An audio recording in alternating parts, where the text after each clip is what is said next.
Welcome back to back. Welcome back to another video. Welcome back to another video. Right back here with another update of our farm. Right behind me over there, and I'm sitting on the new one that we are building, which has been here for like 3 months. Yes, 3 months almost.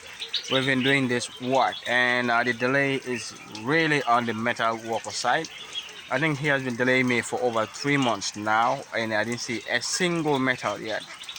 He promised to deliver this in 20 days. Now we are getting into 3 months. So this is the frustration that most people get into when they are doing when they are dealing with these technical people. But anyways, I'm still pursuing. I need to get my metals here. And you know, fortunately, he came clean and said he has been promising every single week that he is gonna deliver, and for 3 months he has been deliver. And finally, last week he told me to forgive him. He has not bought even the metal. He used my money for something else, and now he was waiting for another piece of money, money somewhere else to get my stuff. And he promised to buy them yesterday. I didn't call him yesterday. I'm hoping that he bought it already. The reason why I'm still waiting for him, I don't want to take that money from him and then go for um, another person that's gonna delay me further again. Yeah, so this is sometimes what we face here in the Gambia. When you're working and you give your money to somebody, they're supposed to deliver, they're not delivering. I know a lot of you have been complaining about the same, but we are facing the same right here. So that's why we are also trying to show you a lot of people here in the Gambia, so that we have a lot of options. When one don't deliver, we just ditch him and then go get another person to do our work for us. All right. And this guy, I wanted to show him. I wanted to feature him on this channel because I know he was doing a lot of good work for other people. But unfortunately, he failed me, so I'm not having the confidence to show him on this channel before he does the same to other people as well. All right. So far we've started doing the concrete. Right behind me you can see the concrete. This right there you can see it's about 2 days concrete, and it took us about maybe about 16 bags of cement so far. Total it will take maybe about maybe 50 bags. Yeah, 50 bags. I estimated about 35 bags, but I realized that it's gonna take way more than that, so we're gonna plan for 50 bags. So tomorrow I'm gonna add a few more bags so that the workers can continue. Unfortunately, the gravel also finished, so we have to purchase the gravel as well. About the bags right there, they are right now around 1 year 3 weeks old. Yeah, they are 1 or 3 weeks old, and they're still really producing very well. Okay, the production is between 85 to 89%. Okay, daily production, which I think is really good. And the mortality as of now, which is like around 1 year 3 weeks, we lost like 91 baht. Yeah, 91 baht. I believe that is really good as well. So anyone who's doing poultry, let me know if that is a good number or not. Losing only 91 baht after 1 year. Okay, yeah. So this is our first batch, and I think we're doing really well. And I also did some further work on our borehole. Now we are having a lot of water. Like I've been showing you, or I've been telling you about in the other videos that I was doing around when I was trying to purchase some of the equipment. I'm gonna show you exactly what we did and the kind of machine that we're using and why we're able to have good water right now. All right, so that is the first poultry house, and right there was our solar panel. It's our solar panel and also the machine that is pumping water. And if you can see, we attach a new set of cable right there, and this is the electricity. And what I did was I did the installation myself. I just went and get a changeover switch, a changeover switch over there. So the solar panel was connected directly to the switch over here. So what I did was, the solar panel is supposed to be one source and the AC cable is supposed to be another source. But what I did was I removed the solar panel from the switch directly and connected to one of the input of the changeover switch, and the AC also went into the other the input. You can see one input is right here, this black cable. Another input is right here, the red and black cable. So this is input number 1 right here, okay, the black one. Input number 2. So on top is where the output is supposed to be. So now the output, instead of connecting it directly to the supply that takes electricity to the borehole, which is over there, okay, which is over there. So what I did was I wanted to maintain the same switch, because this is a recommended switch for the borehole that we are using. It's a Grundfos SQ Flex dash something, okay, and it's able to take both AC and DC. Yeah, so the power supply, the power rating is between 90 volts to 240 volts. So the AC is 240, and the solar panel was about I don't know exactly how much, but we have 3 solar panels. Each of them is about 270 volts, I think. But now if you connect them in, I don't know whether it's connected in series or whatever, but now those are technical details.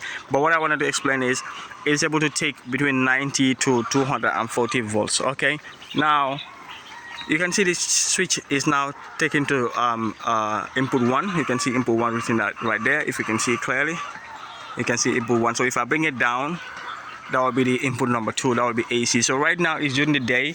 I can just switch it to the solar panel, and at night if I need water, I can just switch it to input number 2, or yeah, input number 2, which is the AC cable. Okay, so already, because I had a cable, electricity cable that is supplying the lights for the birds, I just have to extend it right down here instead of adding a lot more solar panels. So this altogether cost me, the cable cost me about $750, maybe $800, and the switch over there, the changeover switch, also cost me about $1,000.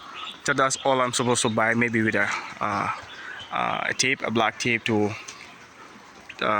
join this black cable or this electricity cable to the main source over there. So altogether that was maybe around less than $2,000. But if I was gonna go with the AC, with the solar panel, it was gonna cost me maybe about $20,000, because I needed to add 2 extra solar panels, and each solar panel was gonna cost me about $10,000 for the good ones. The cheap ones can be about $7,000, but it wasn't recommended to connect them with this good one. These ones are high quality ones.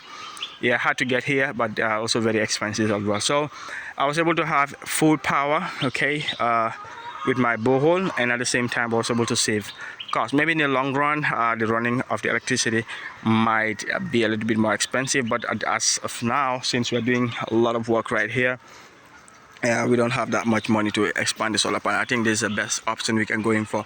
So that really worked for us, okay? And now I can isolate it. If I want to turn it off completely, I can just take it to free, and then that would cut off both solar panel and AC. So that's one of the things that we're doing. This other house right here, it is about 17.5 by 9.5. We should be able to take about 1,000 bats, but I want to do it a cage. That's why I'm making the concrete very, very thick. You can see right there how thick it is. Yeah, so this should be able to withstand the weight of the cages. Okay, so I wanted to try cage and also try depleter system, so that I can inform you more about the two if you had to do it commercial level. But at first we will not be able to wait, because the bats are right now at a year old. So by the time they are getting to 1 year 6 months, 1 year 8 months, we should be ready already stocking this side, and this side is also supposed to start doing producing.